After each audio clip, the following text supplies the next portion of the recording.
Hello, it's Bill. I'm waiting for my camera to do its thing. I don't know what happened there. Hello, it is it's How-To Diorama. Oh, I don't know why. This happens every time. It is, last week it was the same thing. I'm sitting here trying to get this thing going and stuff didn't turn on. So, but thank you for coming in. It is Friday. I'm so excited. Today was really fun because I was putting together all the pictures from the stuff that I did this week. And it was a pretty cool week. So there you go. I'm sorry, I was doing all that kind of stuff, but let's see here. I've got some folks that came in. Of course, Paul came in. Hello, Paul. Thanks very much for coming in. There's Scott. Hello, good afternoon, Bill, and to all the other famous modelers on here. I hope everyone is doing well. Thanks very much, Scott. That's really cool. Thanks everyone for coming in. So today we're talking about the facade, and there it is. I'm going to go ahead and put Scott down there though. So you see here, and I've got you see, when I'm not paying attention to the time, everything goes wonky. But we're going to talk about this today. And I think this is an integral part of the kind of dioramas I do, and specifically a multi-tiered diorama.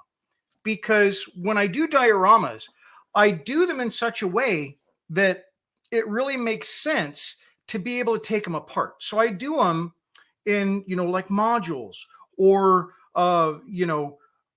just everything can be taken apart because I don't want to be stuck and have to do something and having get to it.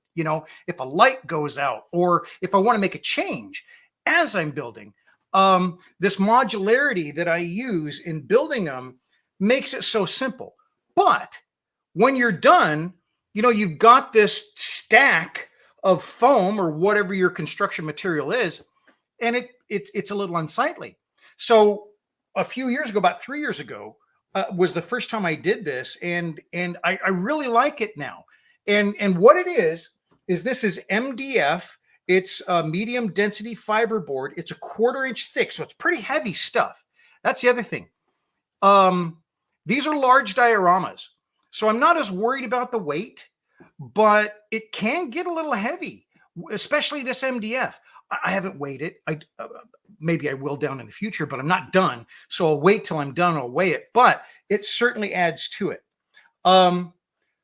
Because this covers everything, I'm not really in any rush to glue the inside components together. So, those module layers, they're still loose. I can still take them apart. This slides right up front. So that's what we're going to look at today, how to make it, why it's good, some issues with it, what the next steps are, and what I did this week.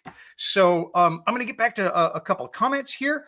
John's here. Hello. Howdy, Bill. Hello, everyone. And thanks very much for coming in, John. Just a moment, please.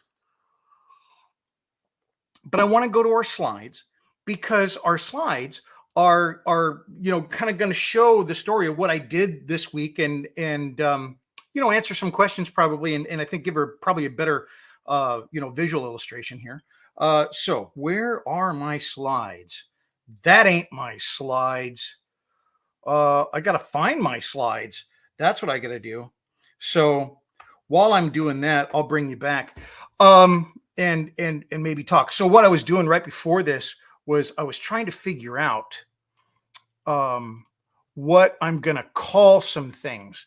And what I mean by that is a lot of the sappers had these names, or they had like street names, or they would name the tunnel, or they might name the common area.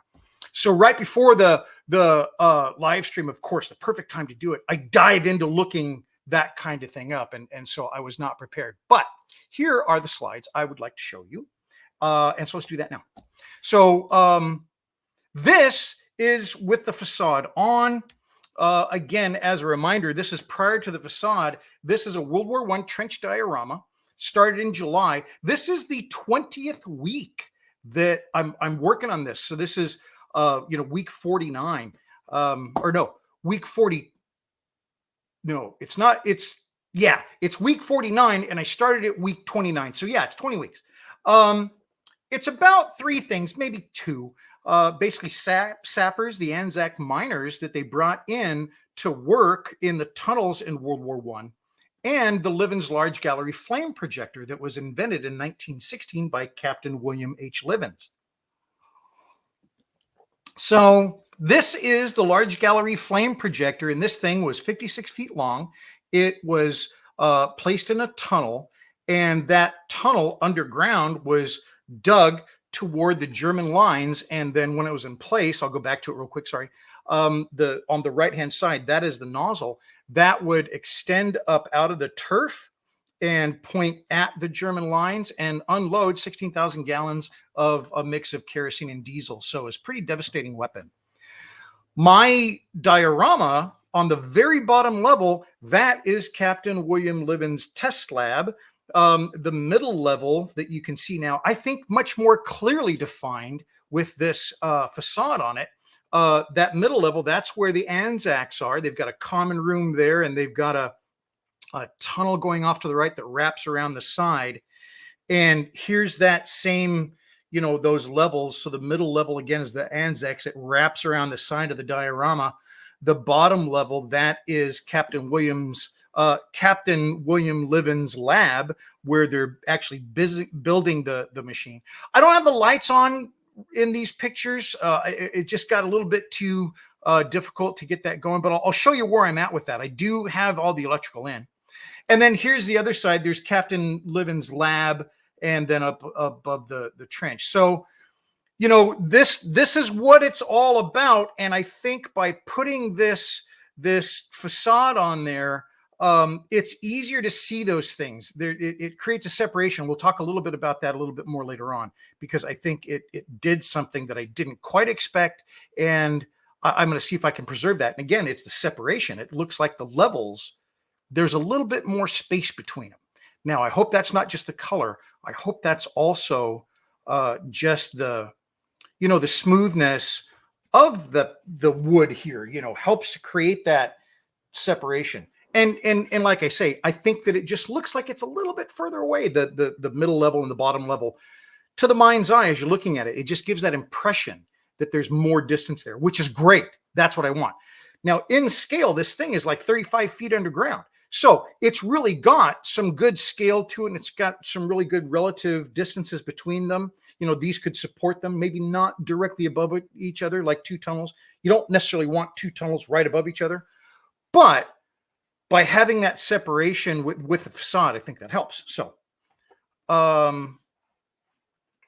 there's that left side and then the right side. And then here's the rear. So now the other thing that I did this week is I rewired everything. And I'm going to show that kind of later on. But that also allowed me to label all of the wires coming out of the back. And if you look there, you can see that the facade extends past the back of the diorama. So there's going to be an open area so that I can have all my electronics in there.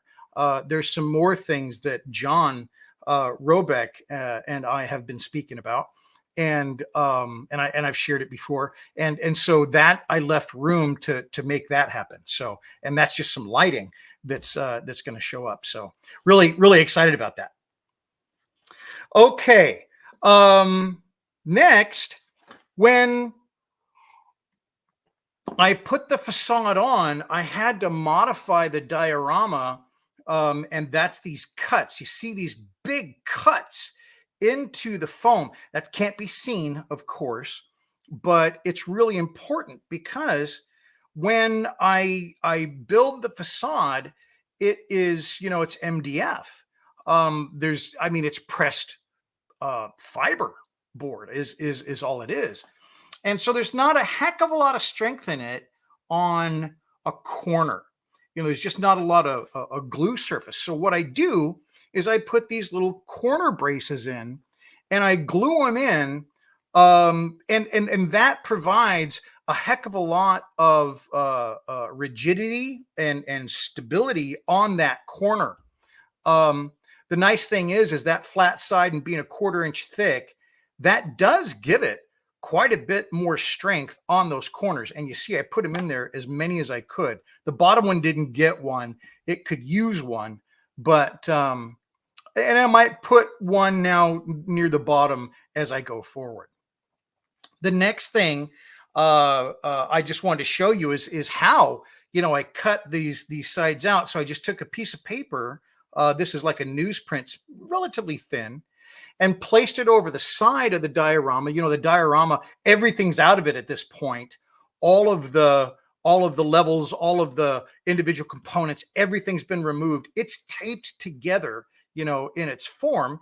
And then I just traced over it. I use a little piece of graphite. Where the heck is it? I was going to show you. And, there I go doing fun stuff. But this is like artist's graphite.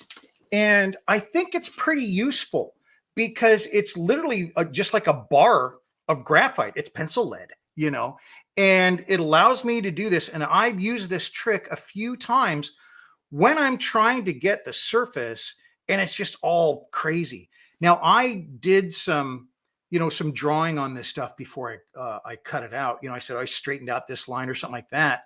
And then I made modifications to it after it had been kind of rough cut out. But just doing this tracing is just a great way to transfer that over and get your base dimensions to start your cutting. I didn't have to use any nails in the past. I would have done like possibly pins. And pins, I would use like a toothpick or like a bamboo skewer, something like that. I didn't find it necessary. They are really strong. Just glue is holding them together. I cut everything properly. I got everything in there. You see that there's some squeeze out there. I took a brush, the paintbrush, and then wet it with just water. And this is just regular wood glue, yellow wood glue. And then I brushed it out.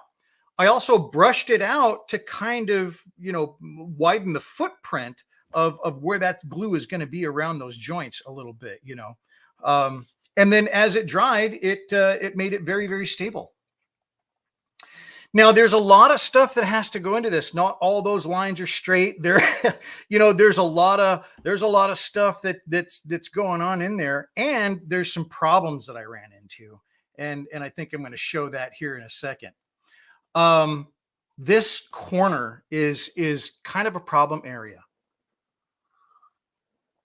This is the corner right here on the diorama, and this is the front of the diorama.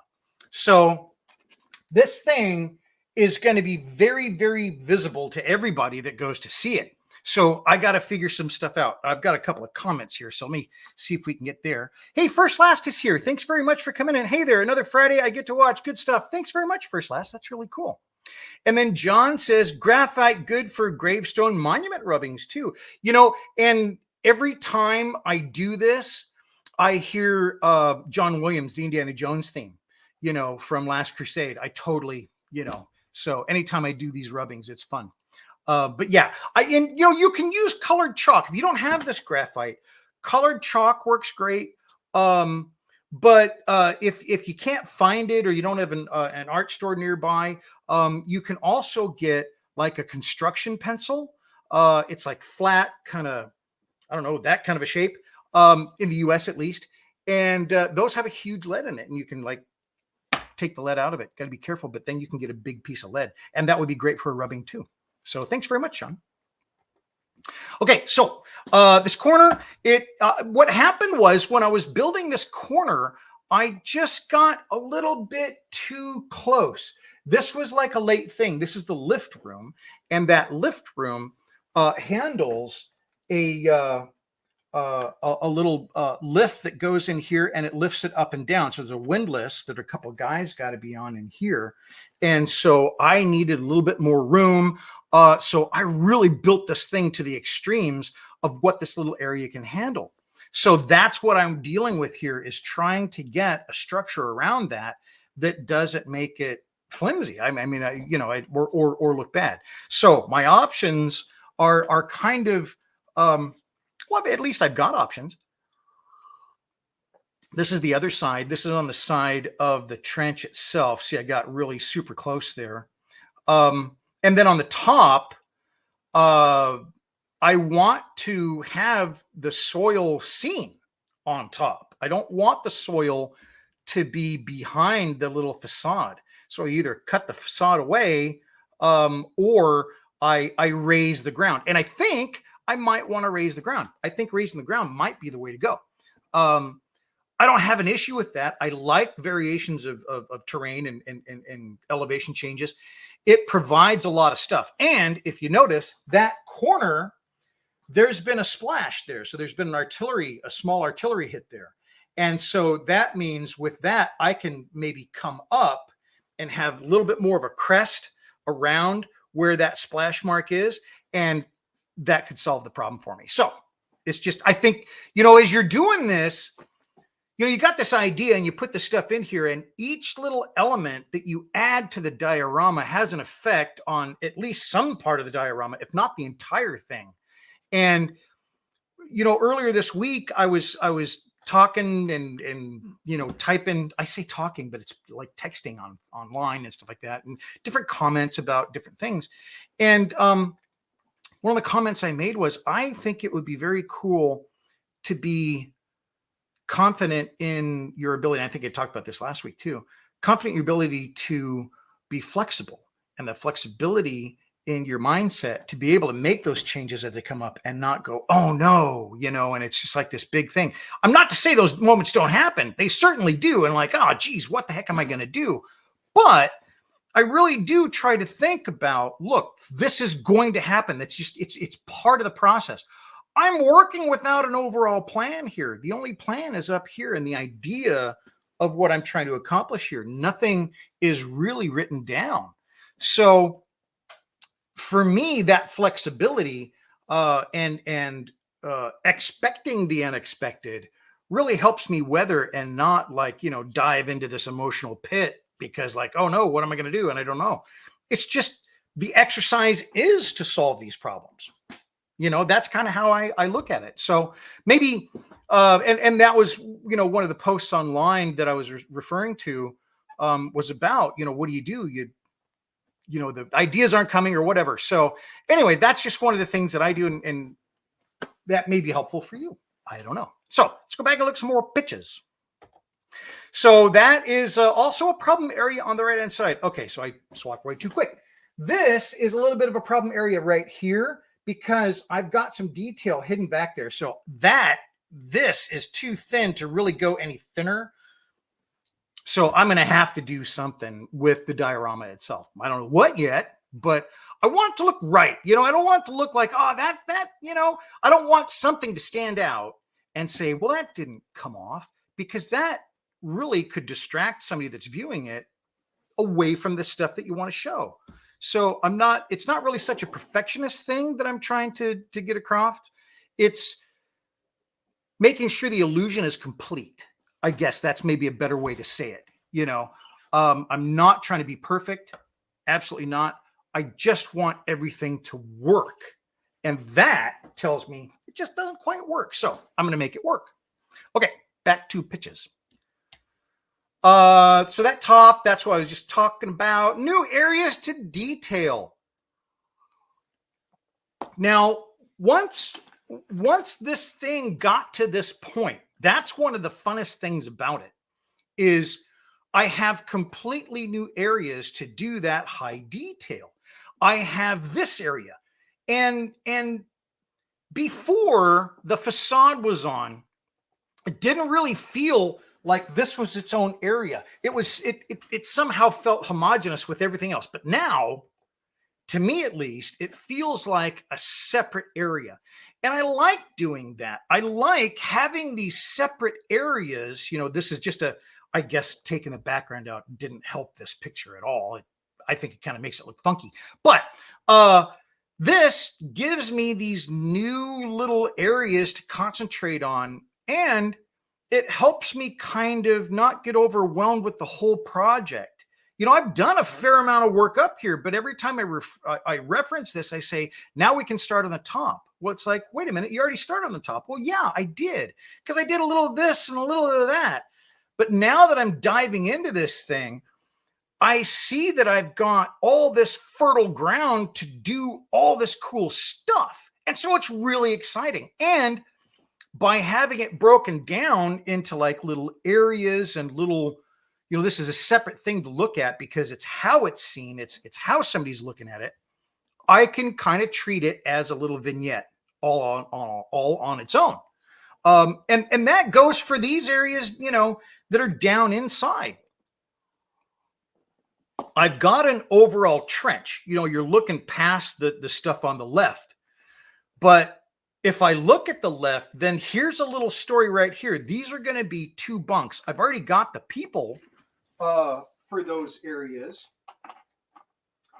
These are the figures, and I should have probably taken pictures because it'd be a heck of a lot easier to see. But these are the 2 figures that are going to populate those 2 bunks. Now, this guy, you're going to see from exactly that angle. He is going to be rolled away from you, looking to the inside, laying on his side, sleeping. Done. This other guy is I'm going to have to do some work on him, but he is going to be sitting there, and you see the leg that's a little bit higher, that I'm going to take and bandage it. So he's going to be convalescing in one of these little areas. So those little 2 areas have 2 figures already dedicated to them. And that's one of the fun parts about this, I'm not looking at it like, okay, now I just got to throw a few things in here and the surface is done because I've done all this work below. No, not at all. The surface now begins a whole new cycle of, okay, how do I do this whole area? And when I say area, I want you to know that I mean, sorry, let me go back to it because I think that's important. This whole area. And that's important. I want to see this whole area. I want to see, I'm going to try to get me in this scene here. I want you to see this as a little scene. It contributes to the whole, but it is its own scene. If I just thought I need to put some decoration here, or I need to put something here so it looks right, and then, concentrate all my efforts inside the trench, well, that's not what I'm trying to do. I'm trying to make a very active whole diorama. There shouldn't be a dead area. In some dioramas you'll see, in be it underground like I do or whatever, you'll see an area that's just not used. I mean, you see it in mine. I mean, there's dioramas that I have, not many, but there's just nothing going on there. I've got like a hallway in Tarawa. There's just nothing going on. And I wasn't happy about that. I want everything to contribute because, when you see movies about it, and even some of you that have been in the military, when you're in a field exercise or in battle, I never saw battle. I only saw training. But there's all stuff going on. There's really not any lag time. There's any downtime. There's always some activity. There's something that contributes to the whole. And that's what I want to do with each of these little areas. I do not want to have the vehicle, because there's a vehicle set for this. I've already built it. That's where this started. So I didn't want just the vehicle there and a couple of things, and then you look inside. No, I want a whole complete little vignette of activity right there. And the same with the other areas that we looked at, the guys that are laying down. Each thing has to tell a story. And that's when I'm thinking about a diorama, that's what I want to do. I want to put that in there, not to just have a bunch of stuff, because if it's not contributing to the scene so that the scene becomes more real or helps explain the situation or helps tell the story or whatever the case may be, you're just trying to give enough stuff to make it look interesting enough for you to look and want to look more. I think that's the thing about it is once you see everything there, if you've kind of glanced over the diorama or the model or whatever that somebody's done, well, you're done, right? That's it. But it's not it if all of those things are put there to try to give an idea or communicate an idea or tell a story or be part of a story, like in this one area, that coincides with the other story that's happening another place in the diorama.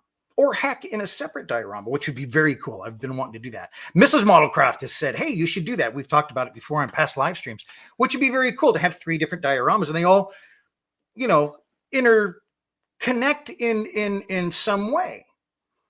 But that's the whole thing. You know, if you can do that, if you can get that stuff in there that helps sell the story, it helps fill the landscape with the information that goes with everything else, then I think you're telling a story. Then you've got a scene. And I like to call them scenes because, you know, I get a lot of the not influence, but inspiration of what I'm doing in the production of movies. You know, I watch a lot of features and I talk about that a lot. And I know I'm going to continue to talk about it because if somebody doesn't know it, I want them to hear it.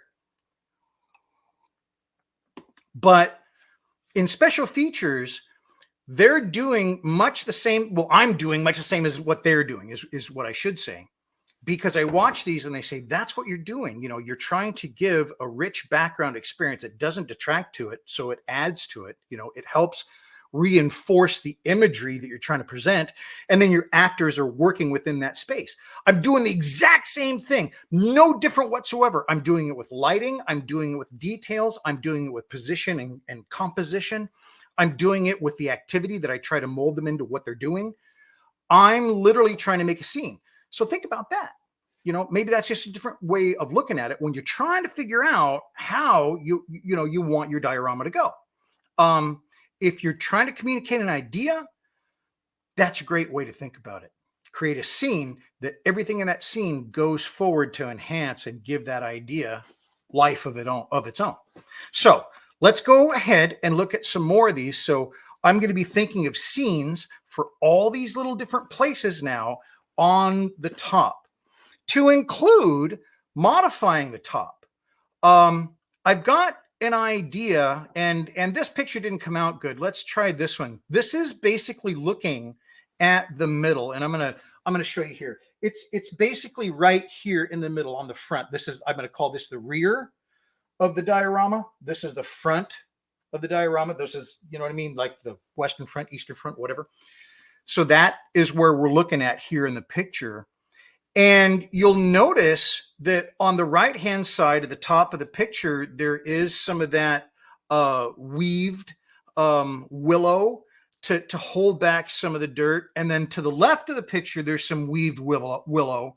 But in the middle, kind of the, I don't know, 11 o'clock, 10 o'clock, there isn't. And the dirt comes all the way down to the top. Well, I left that there because I think I want to go back. Well, I know I want to. I don't know how I'm going to do it yet. But I want some impact repercussions on the trench itself. I want that impact because above there, let's go back to the picture. There is, you see that little curved place in the upper right hand or upper left hand corner of the picture. There's like that little curve. Well, that is because there's a splash mark out there. And when I say a splash mark, I mean, you know, a pit where artillery is hit and blown up. You know, if you're not familiar with that. And I'm not trying to be pedantic. I'm just saying I don't know what people know. So yeah, so that splash mark, I want to have some damage that impacted. And so when it goes in, it doesn't just blow stuff up. It pushes the ground back and down and away as much as it can. And then it throws stuff up in the air, right? Well, I want to have that effect on the trench. So what I want to try to do is on this point there, right on that corner where I really don't have any willow, I'm going to try to cut that out and then build it where it's partially collapsing the trench. So I had to get some water. Do not want to dry out. It's terrible. So that is going to be like a whole thing. And I think it'll be really fun. I don't know when I'm going to do that because I think that there's a few things that have to happen first. When I go to modify the back portion of the trench that way, I don't know if I'll have to like have other stuff completed or build it. You know, that's the other thing. I get these wild ideas and it's like, well, I don't know actually the procedure, where and when and what, but that's one of the things I'm going to do. Okay, so let's go back and look at these pictures. So all these areas, there is an elevation change in the trench. I love elevation changes. I've said that before.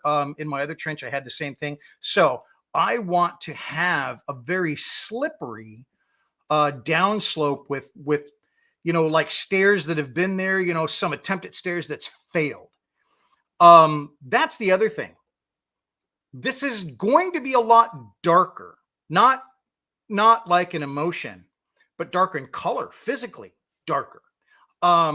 It is in the summer and it's hot. I know that, but I want to do mud. John Robeck and I have talked about this a lot. He's one of my patrons. And you notice he's got like a little thing next to his name because he's also a member of the YouTube channel and stuff, which is awesome. Thank you, John. But so this, what was I talking about? Oh, this downslope deal. Is that what I was talking about? The slipping down. I hope I was. I don't know. But anyway, that I want to create because I thought you and I were talking about something. See, I totally lost my train of thought. So I'm just going to go on. So back to the pictures. We've looked at that. This is the area where I've got to do a fair amount of work because I need guys standing up. I had to get some more guys, so I got my 4 kits in, which is brilliant. I was very happy to get those in. And so now I've got to make guys either standing around because well, in this picture, you can see it a lot better, sort of better.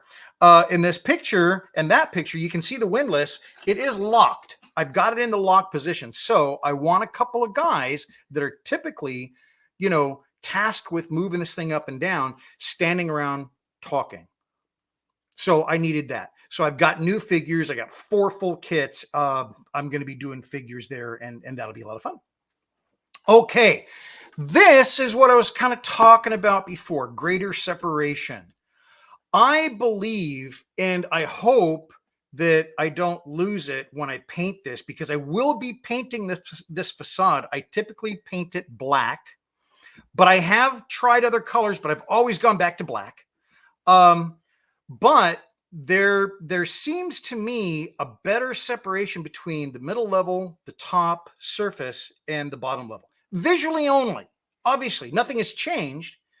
But to me, it seems visually that there is a bit of a separation and kind of a more distance between these areas, and it feels bigger.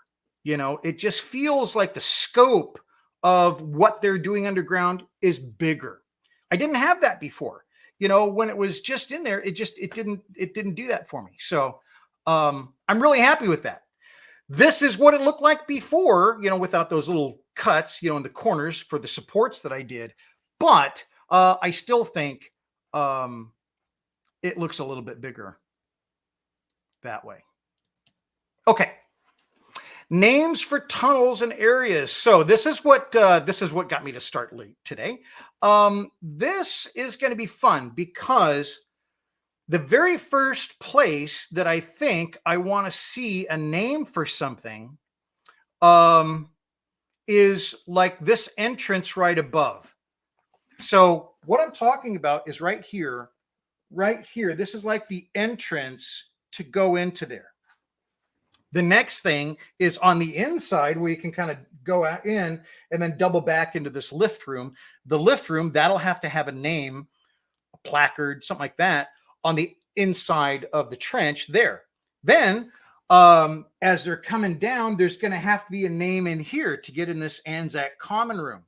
Then there's going to have to be a name for this tunnel that they're doing the main digging in. You see where I'm going with this? So that was one of the things, and this is a real thing.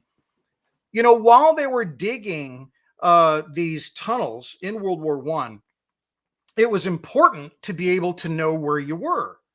And so they would name the tunnels, and they would just name them fun things or specific things, depending on your officer and your corps and who was in charge of the naming. But a lot of them were fun that I've seen.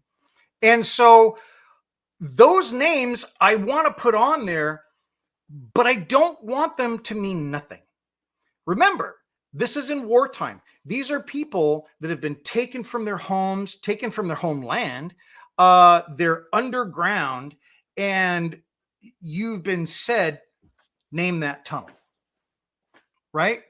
Well, you maybe want it to mean something. The Anzacs, I'm going to say they're going to do some things from Australia, maybe from New Zealand as well, because we had New Zealand and Australians in the Anzacs. Captain Livens, he's an officer, he's into, I mean, he's probably not going to have like a name to it, but it could, because inside the common room in there, where you go to Captain Livens' lab, they may have the old man, whatever. I need those. And so what I'm going to do is on the comments section on my YouTube channel or community section, the community tab, I'm going to put in there, or I'm going to device some way, because I also want to do it on Facebook, because there's a lot of great folks on Facebook that likes my stuff. And so I want to leave that open. And I will pick them, but I promise that I will only use the names that people suggest for the names for these areas. Now I've got to write down all the areas, and I got to take pictures and all that kind of stuff. So I'll do all that, but I'm going to use the names that people do. I'll pick them, but I'm hoping I'll get a bunch, and some awesome ones, but I wanted to mean something. And so instead of giving me a name for everything, I would love people to pick one. And you can do more, do as much as you want, but I would pick one, but give me the reason why it's named that. It's an area in Australia. It's maybe where you grew up, and think of it when I'm doing these dioramas, I honestly try to get into the mind of the people in it. I want to do those names, not for me. I want to do those names for them. What do the people in there that are there every day that have to name that, what are they going to name it?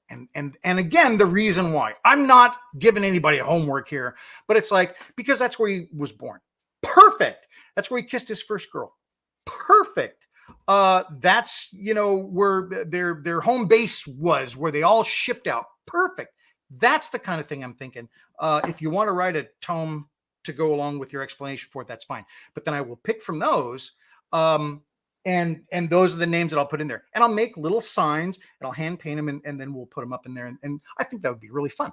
And that's going to be completely, contributor, so that you can be part of it. So anybody that's in there, and then I'll give you credit too, because I think that's really fun too, to say credit, because as I've said many times, lots of people go into this because every discussion that I have, every comment that I kind of come back to online, a lot of those are suggestions and saying, hey, what about this? What about, and I'm like, great idea. Let's do that.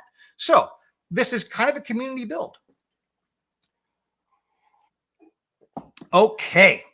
And then John had a comment, which I really appreciate. It's amazing how the facade changed the scale. Yeah, I think it really did. I think it seemed to have changed the relationship between this area and this area, this area and this area. I mean, I was really, I didn't mean it to be that way, but as I'm doing this little guy looks super lonely, and I have a picture of it.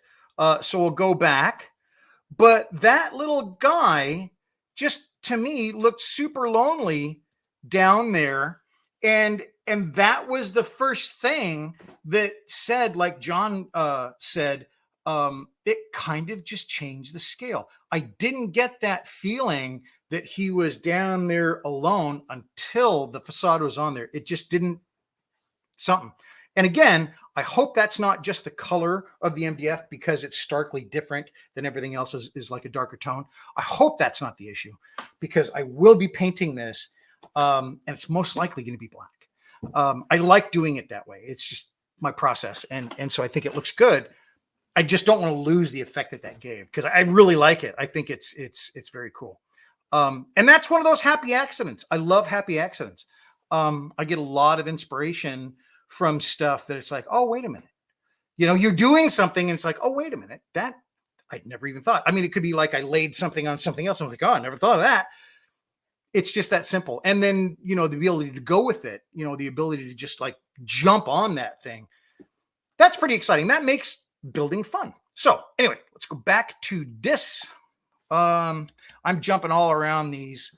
So then electrical work. So the last thing was just tunnels names. That was all we were talking about. Okay.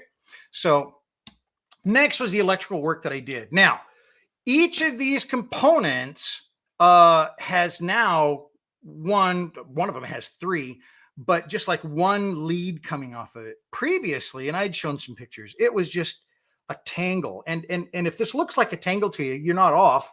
It does, but it's a heck of a lot better than it was. And they've also been labeled. And the labeling helps because some of them use 1 millimeter lights and some of them use 0.1 millimeter lights. And those different lights, I've got different voltages set to go to them. For the 1 millimeter light, and that's like the light above their heads. That's like general lighting for an area. Those are 1 millimeter.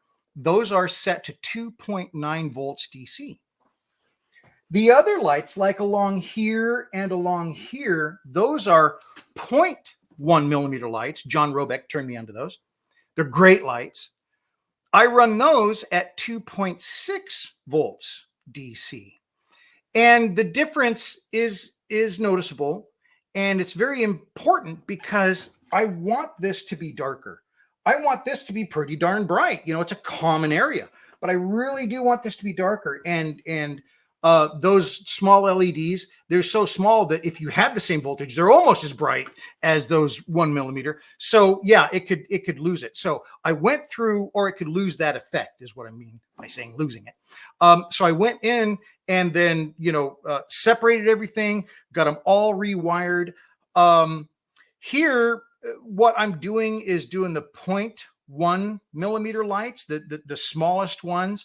And I mean, these wires, if you can see those, I know it's hard, but those things, they feel like they're the size of a hair. They're not, but they're super small.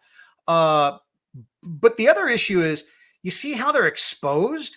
And that was a thing that I really didn't want. I didn't want those wires to be exposed to get it kind of, beat up or, as you're removing and putting this thing in. Because I really believe it's a component, so it should be able to be removed, worked on, and then replaced. So what I ended up doing was just using some paper. This is just black construction paper. And the reason is I originally thought, I just put some tape back there, tape them down. Well, number one, the tape adheres to them, so you're peeling it off. Well, it's blue tape.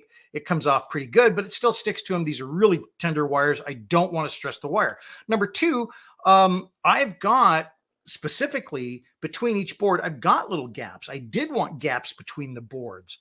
And so I could see blue through there possibly. So by using the black construction paper and putting it on there with matte Mod Podge, you're not going to see them. You don't see them. And they're going to stay there. If I had to get in there, I just rip it off. It's kind of like they do on the back of a picture. When they frame a picture, they'll put paper on the back and they'll glue it on there. Same thing. You can still get to it. You just have to replace it. And I thought that was a nice solution for me, at least.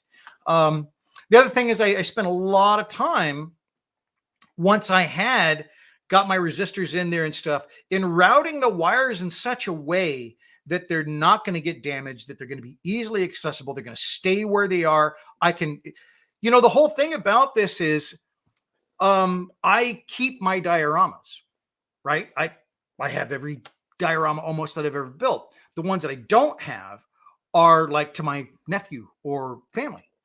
So I can see the effects of it over time, like many people. And I want to utilize that information and say, okay, I'm going to make it better. Not just for it looks better, but it's going to weather better. It's going to last a longer time. I'm building these things to last for forever. That's why I put them in cases and everything. And I want to make sure that I don't skimp on stuff. Now, having said that, should I use hot melt glue over wires? No, because that's really hard to get off, but it's not impossible and it can be done. You can go to hot glue and just reactivate it with heat, take your soldering iron, pop the wire out. So, that's debatable.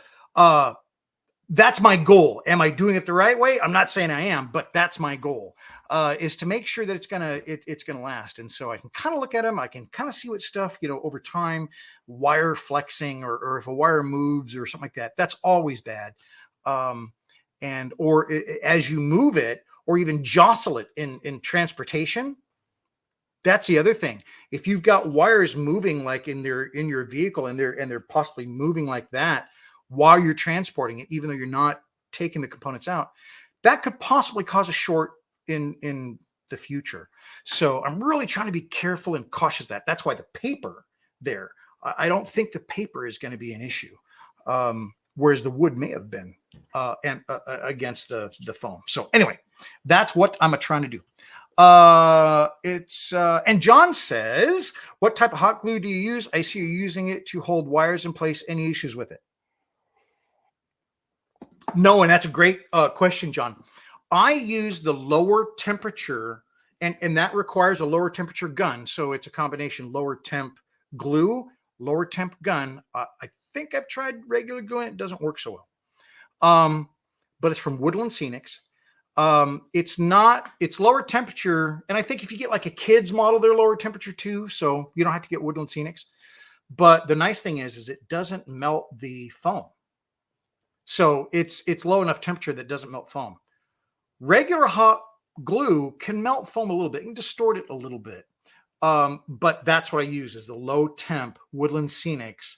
And you can't just, like on shrink wrap, because I did this. I put down a little bed of it and then just push the shrink wrapped wires into it and then let it dry, held it there, let it dry. Well, they just pop right off after it's dry. So you have to go over your cable. That's what I found out. So you actually have to physically put it over there, and then it secures it perfectly fine. It can't be just like use it as an adhesive, because some of those plastics give off their own oils and stuff like that, and just pop it right off. So there you go. But thanks. That was a great question, John. I appreciate that. Okay, let's see what I got next. Who knows? So yeah, a lot of wiring, and it took a while. This was kind of fun. As a little distraction, I got a bunch of resistors because I had ordered these and waited. They were like 3 days late and blah, blah, blah. But in the wait, I built a little, it's a walnut and oak little box to put my resistors in, because I just have so many of them now that had to have something. So that was just kind of fun, a little distraction. Work stand. So I think this is the last thing. This is my work stand that I build my dioramas on. And you're like, big whoop. Well, and that would be a very, very good assessment. But the reason I think it's important is, as you get a little older, and if you're doing something like I'm doing, where you're working on like the face of something here, raising it, it's just hugely helpful. Okay, for your health, and maybe the completion of the diorama, because you're not hurting when you build it. So that is my stand, and it's built in 2 stages, so that I can have a 5.5 inch lift if I just have the one on the left. The one on the right is a 3 inch lift. I put it on top. I've got 8.5 inches of raising it off the ground, and or off the bench top, and that's really nice, because it allows, especially when you're doing something, again, where you're working inside of your diorama, not just necessarily on top of it, it allows you to work on that. But now I'm done with the inside, and I got to work on the top, and you notice that it's lower on the bench now, and that's my other riser. And this is the one that I use a lot. This is literally like, it's heavy too. It's a Lazy Susan, and it's just 2 pieces of wood on a heavy duty chair Lazy Susan. This is not a lightweight Lazy Susan like you see. This is like a one for a big chair. So this thing can take some weight, and that's what I build on, especially when I'm doing something that has a lot of sides to it, and there it is on top of there. That's a 2 inch lift. That brings it 2 inches off of the table, and it really makes it nice. Got a couple of comments here. John says, can't believe you already made a case for them. That's awesome. Yeah, I really like it too. And the walnut is great. I don't even have any stain on it yet. I just made it, but I had, these things are organized. And John's talking about the resistors. They're all organized, so they're all nicely organized in order and stuff like that. And I'm like, man, I can't mess this up because I'll never find them, So I just wanted to keep them organized, and that's why I built the little box. It's nice to be a woodworker and have lots of scrap wood. So there you go. And then Eric says, hey, Bill, everyone. Hey, Eric, thanks very much for coming in. It's really, really cool to see you. I missed you this week. I'm sorry I wasn't able to get on with you, but that would have been a lot of fun. I really wanted to, but I was just so busy trying to get this electrical. A couple of times this week, I stayed up to midnight plus just to get this stuff done. And I had a few comments, oh my God, how tedious. And and fair point. It is tedious, but it's not hard. And to get what I want it to do, I think it's really important. And that's one of those jobs in modeling or in diorama building or whatever your chosen, path is. I think that you can see the other side of it. And that's why you can do some of these things that are quite tedious. I don't go into it I got to do it. It's not to say I don't push stuff off, because it's not as fun as other stuff, because I do that all the time, but I don't really dread anything. And I hear some modelers and stuff dreading stuff. And the thing I would say to that is, don't do that. If there's something that you dread, don't do it. Change. There's so much going on in modeling. There's so much to do with a model. You could take your old model and build a diorama for it. And you don't have to start with something wacky like this. You could do just a display. But it came to a point this week when, I was reading these things, and I also had, just so many different things going on, and my resistors didn't show up. So I couldn't do the work on these. That's why at the very last minute, I'm working till midnight, two nights a week, so I could get this done for today.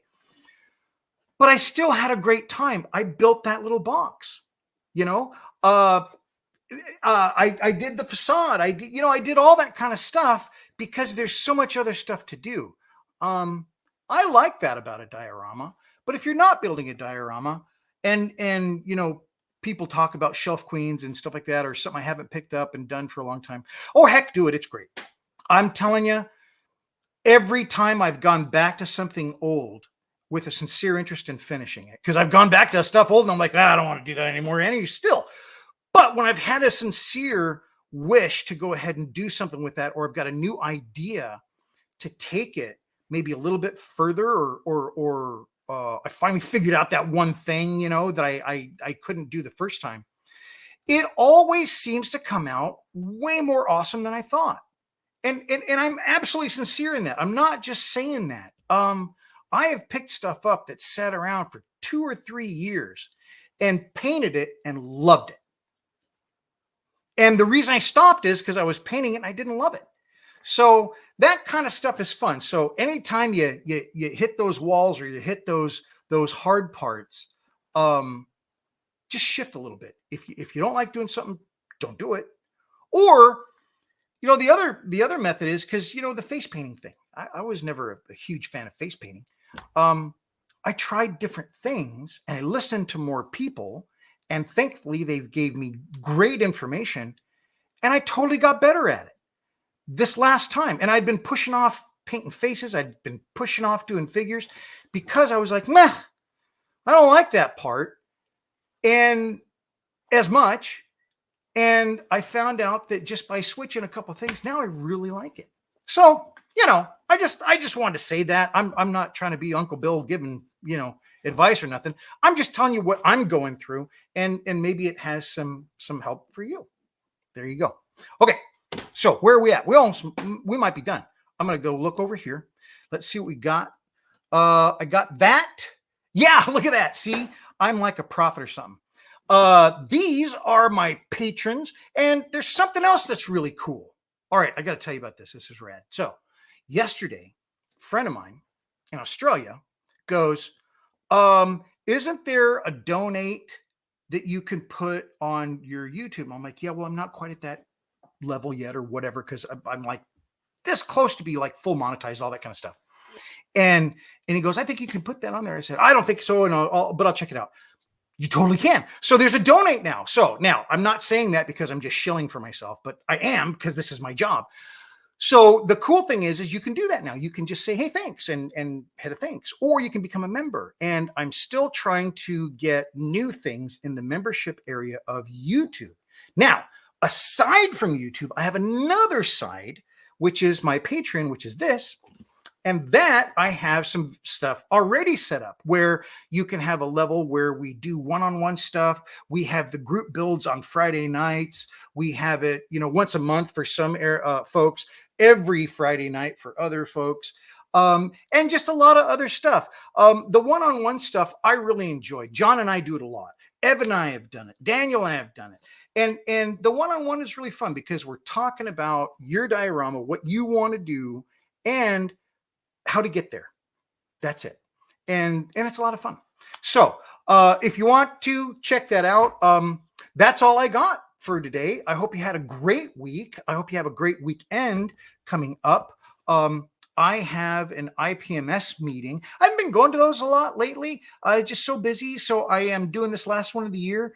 And then I've got an AMPS meeting, and Eric is here. He is our AMPS president. I've got an AMPS meeting next weekend, I believe it is. And I'm totally psyched for that because I haven't had this at an AMPS meeting. Is it since I started building it? Is it that long? No, it can't be that long. But anyway, it's been a while. So I've got some really fun meetings coming up. It is December, so we got the holidays coming up, folks. I am going to continue shows. If I haven't even looked at a calendar, if one of the shows comes up like on a holiday or something like that, I might not do it that day, but I don't know. I'll figure something out. But I hope everybody is getting in that spirit. I hope you are in the prime of your model building time, because that's what this time is, of course. December is for model building. And have a great and wonderful weekend. We'll see you. Bye.